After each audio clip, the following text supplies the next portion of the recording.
Rafael, queria primeiro a sua avaliação da partida e o que mudou tanto no Barra do primeiro para o segundo tempo, que a equipe acabou tomando a virada já no início da segunda etapa?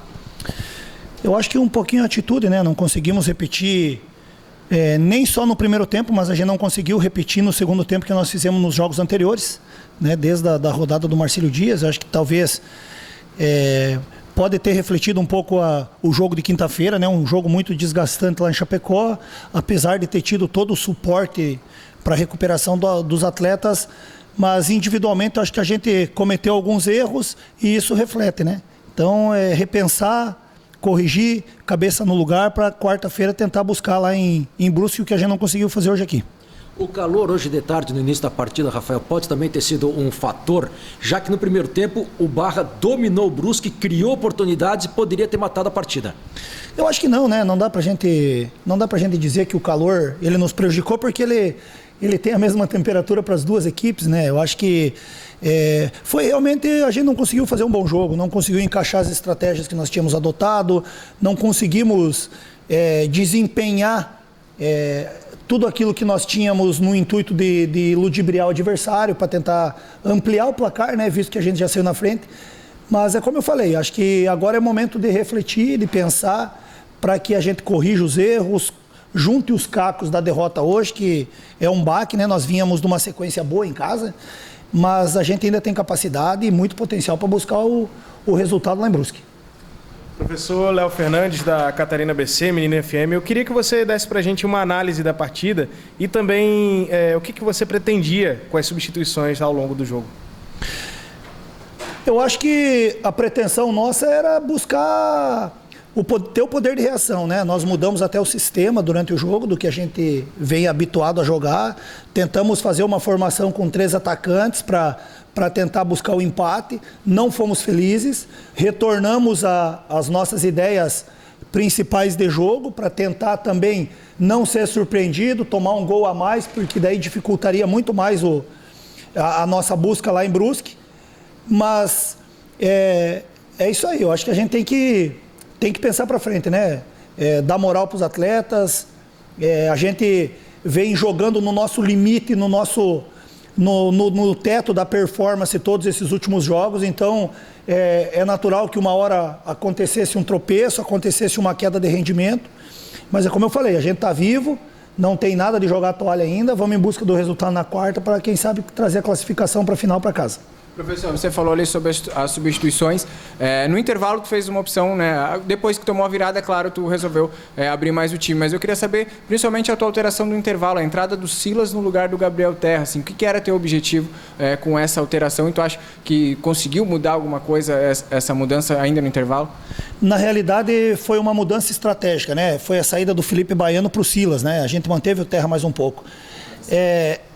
No intuito de a gente ter uma certa vantagem, né? O Silas tem uma característica diferente do Felipe Baiano. Pelos dados que a gente tinha, o rendimento dele tinha dado uma queda, né? É um jogador que joga em alto nível todos os jogos, então pouco foi substituído, né? Então lá em Chapecó ele saiu com 40 minutos do segundo tempo. É um jogador que sempre bate no teto seu rendimento, e a gente notou que estava tendo alguma dificuldade ali para fazer alguma cobertura, um encaixe de marcação. O Silas é um jogador que tinha uma minutagem menor, com desempenho também à altura, então é uma questão de opção estratégica, né? Essa faz parte da nossa leitura durante o jogo.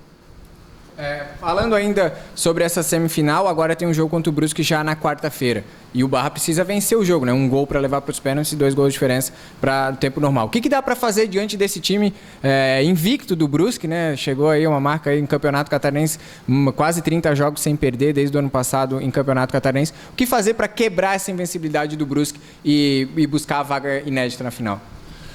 Olha, eu fiz uma reflexão ontem sobre o Brusque, né? É um time que, se a gente analisar, a maioria do esqueleto da equipe é mantido desde 2019, quando foi campeão da D, né? Então, a gente sabe do poder e da força que eles têm, não só dentro de casa, como eles têm feito bons jogos fora também, conseguindo os resultados, né? Mas eu acho que o futebol, a felicidade do futebol é nos proporcionar momentos de quebra de tabu, quebra de recorde, né? Atingindo o ápice, conseguindo resultados que às vezes para muitos pode ser um resultado que a gente não vai conseguir reverter, mas internamente a gente sabe a capacidade que a gente tem. Então é criar uma estratégia, dar confiança para os atletas, buscar analisar esse jogo de hoje e ver onde a gente pode usufruir da dificuldade ou de algumas limitações que eles possam apresentar. Então esse é o nosso caminho a seguir para o jogo de quarta-feira. O fato de ter essa pequena diferença, domingo, quarta, e ter segunda e terça para treinar, de que maneira tu pretendes montar essa tua equipe já visando essa partida de quarta-feira? Vamos ver como é que vai ficar amanhã o retorno dos atletas, né? A gente sabe que o jogo, o reflexo do jogo ainda vai ser amanhã e terça-feira o cansaço, então praticamente não tem treino, né? É mais uma manutenção, mais uma conversa, para que a gente possa montar, né? Vamos remontar, estruturar novamente aquilo que precisamos, dentro do que nós temos de melhor também, né? Porque a gente sabe que não vai ter sequência se não tiver a vitória lá em Brusque, independente se seja por diferença de gols ou no pênalti, né? Mas como eu falei, agora o momento é de dar confiança e principalmente de fazer com que os atletas acreditem que é possível. Sirinho, pra gente fechar, a gente viu ali no final aqui, antes da coletiva, tu bateu um papo com a diretoria, o que era? Era sobre o jogo e tal, o que foi essa conversa ali antes da coletiva? Eu acho que a gente faz uma relação pós-jogo, né, para tentar entender um pouquinho mais o que houve, entender um pouquinho mais o que aconteceu, né? Mas nesse momento é mais uma questão de reflexão, porque nós no nível do campo temos uma observação que normalmente é feita por quem está, pelos analistas, pelos auxiliares que assistem de cabine e pela própria diretoria, tem uma visão um pouquinho mais ampla do jogo como um todo, né?